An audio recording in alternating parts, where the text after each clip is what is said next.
People often imagine the Puritans as dressed in plain black.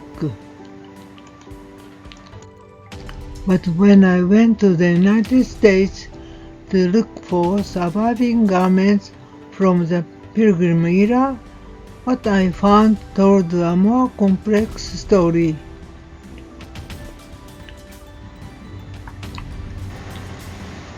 Hello, I am Masako Hamada. I am a researcher in American fashion history. The title of this lecture is A Hidden Story of Clothing in Early New England.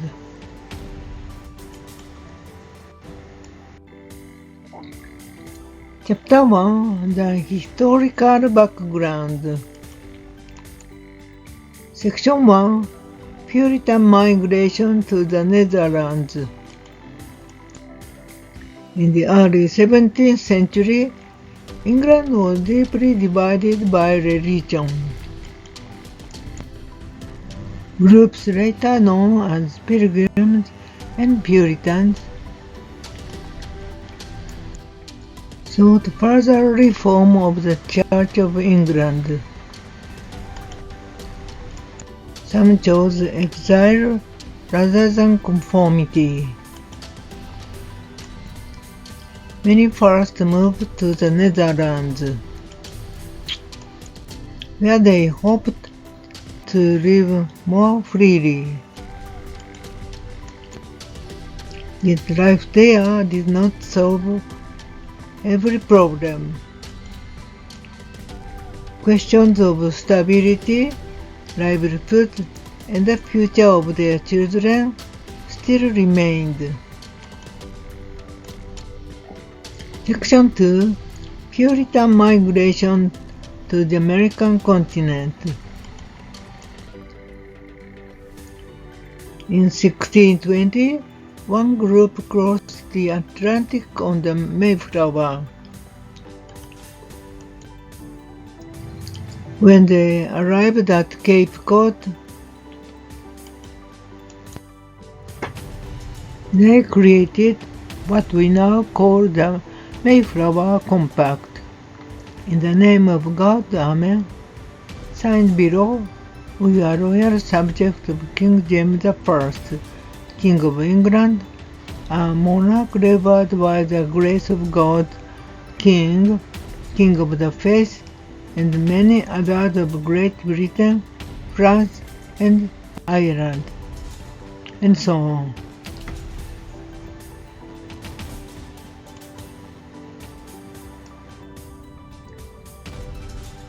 It was an agreement intended to preserve civil order under uncertain conditions. Over the following decades, English settlements spread across the region that came to be known as New England. This was not simply a story of religion. It was also a story of migration, adaptation, and the difficult work of building new communities. This is a map of 13 colonies. This colony is New Hampshire, and this colony is Massachusetts, and this colony is Rhode Island, this colony is Connecticut. These 4 colonies are New England.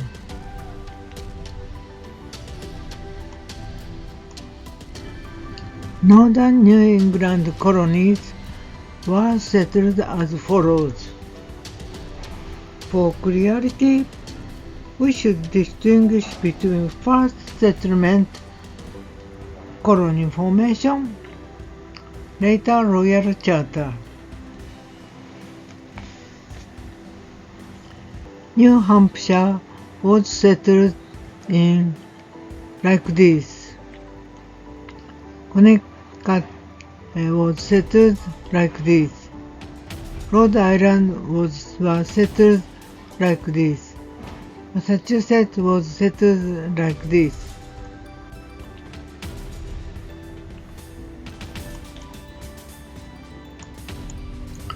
Regional characteristics. A society of small-scale farmers based on the town system of land ownership. Town system is a unique local government that developed during the colonial era in New England.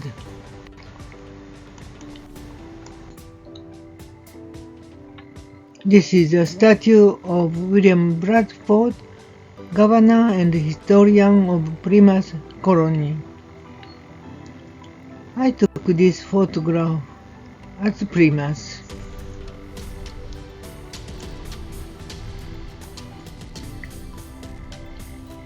Chapter 2. The founding of New England and its clothing. When people imagine early New England, they often picture severe faces and plain black clothing, but that image is too simple. The first settlers faced extreme hardship, cold winters, food shortages, disease, and exhausting labor. In such a world, clothing had to do many things at once. It had to protect the body, it had to preserve warmth, and it had to endure daily wear. Dress certainly reflected belief, but it was also shaped by climate, material availability, trade networks, occupation, and social rank. For that reason, apparel in early New England cannot be explained by religion alone. To understand what people were, we must also consider survival class household production and the continuing influence of European dress traditions. This chapter is a highlight of this lecture. Chapter 3. Field Research Story. For me, this question became more than a matter of reading documents. I wanted to see surviving objects with my own eyes. Years ago, I traveled alone to the United States in search of garments associated with the Pilgrim era. My first destination was the Essex Institute in Salem, Massachusetts.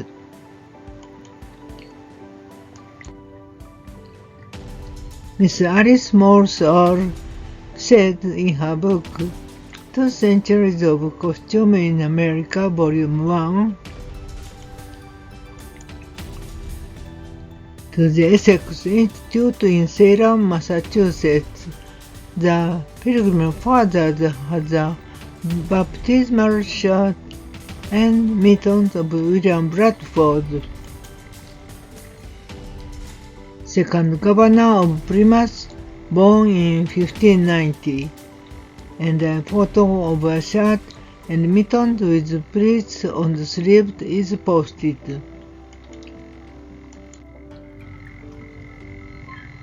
Where I hope to learn more about objects that had once been preserved there. But I soon discovered that some of the materials had been moved. My original plan was no longer enough. So I changed course and continued to Plymouth. At Pilgrim Hall, after careful arrangements, I was finally able to examine small surviving garments.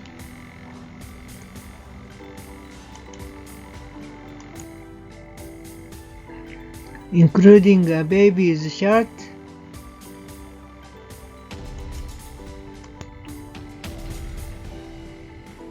and a pair of mittens. A traditional associated with William Bradford's family. Standing before these fragile objects,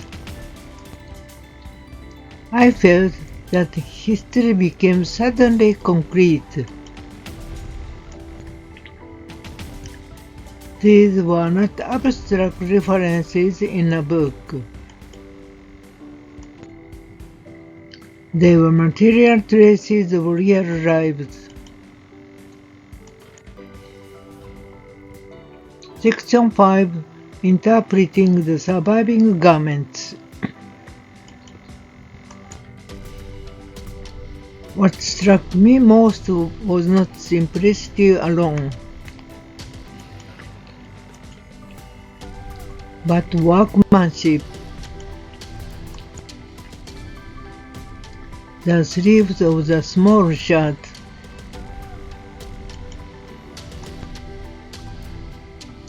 showed fine pleating.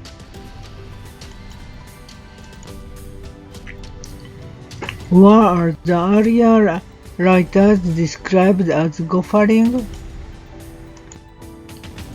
There must surely have been a pinching machine or a goffering machine are noted. The collar and cuffs were made of contrasting materials.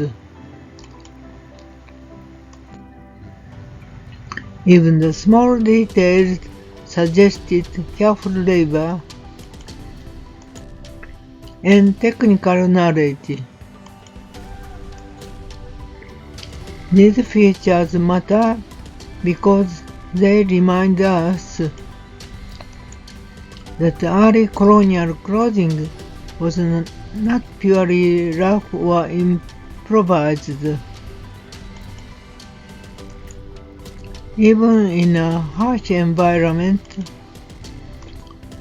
people did not abandon skill, form, or inherited sewing practices. In other words, these garments suggest continuity as well as adaptation. They connect the New World to older European traditions of making, wearing, and valuing clothes. For historians of dress, such evidence is especially important because it preserves techniques and visual habits that later disappeared from common use. Chapter 5. What did the Pilgrims really wear? What then did pilgrim clothing actually look like?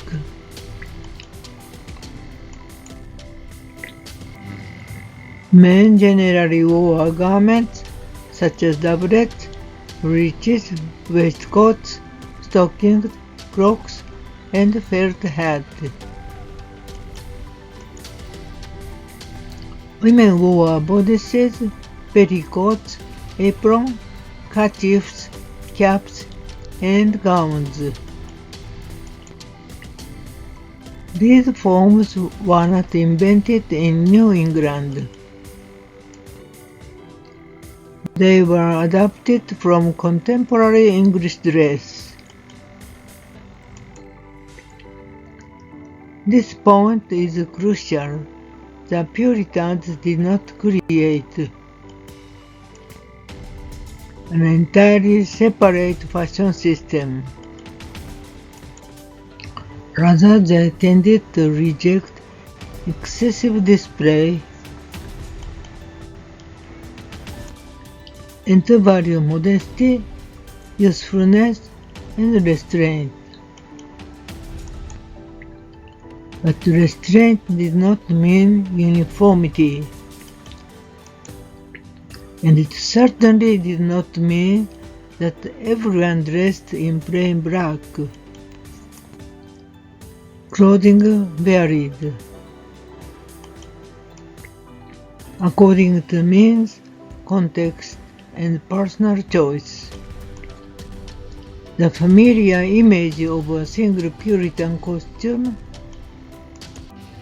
is therefore misleading. There is no one fixed Puritan dress. There were only different ways of dressing within a shared moral and social world. Chapter 6, Men's Clothing in New England, 1630 to 1670. As New England society developed, clothing also reflected social difference more clearly.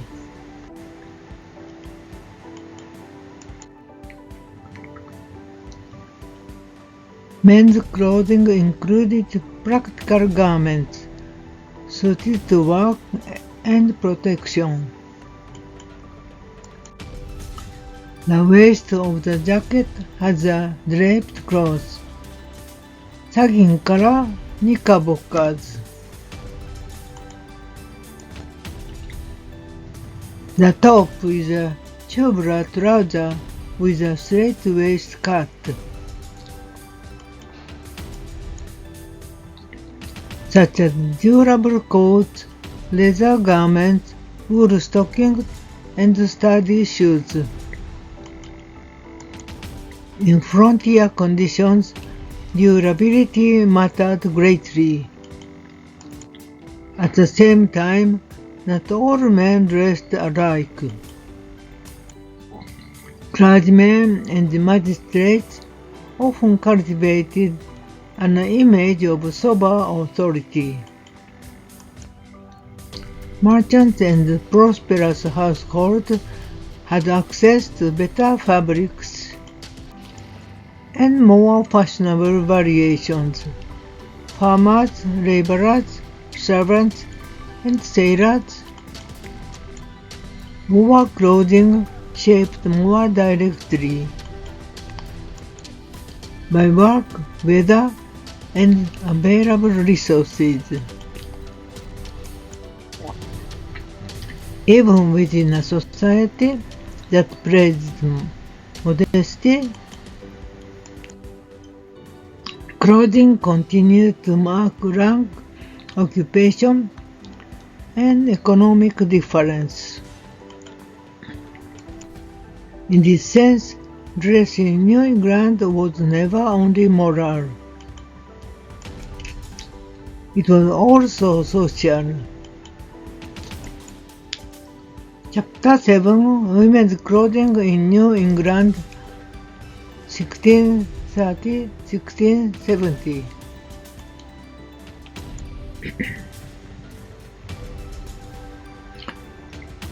Women's clothing in early New England. The front center of the top is pointed, and the skirt is gathered.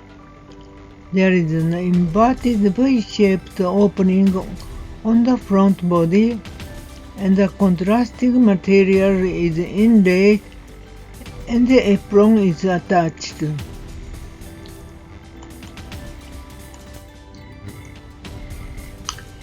Topped with a draped collar with lace, she wears a muff on her left hand. Was likewise more varied than stereotype suggests. Bodices, skirts, aprons, linen accessories, caps, kerchiefs, and cloaks form the basis of everyday dress. Over time, details of cut, sleeve treatment, neckwear, and decoration changed. Some women wore garments of considerable quality. Even where sumptuary ideas or legal restrictions